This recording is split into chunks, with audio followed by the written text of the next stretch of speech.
Le Front pour l'alternance et la concorde au Tchad informe l'opinion nationale et internationale que ces forces de la résistance ont procédé à la libération de la région du Kanem ce jour 18 avril 2021.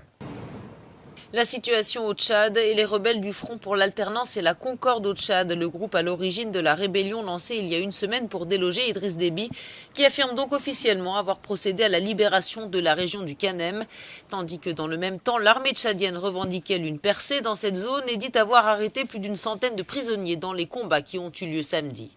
Les forces de défense et de sécurité ont avec détermination et courage mis en débandade la colonne de terroristes qui s'est maladroitement aventurier au nord de la province du Kanem. Cette colonne a été totalement décimée. Le ratissage continue pour récupérer les derniers fuyards. L'armée tchadienne affirme aussi avoir tué plus de 300 rebelles et perdu 5 militaires dans les affrontements.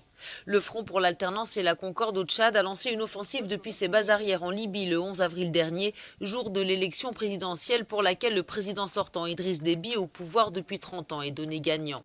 En 2019 déjà, les rebelles avaient tenté de le renverser. Ils avaient été stoppés par des frappes aériennes de l'armée française.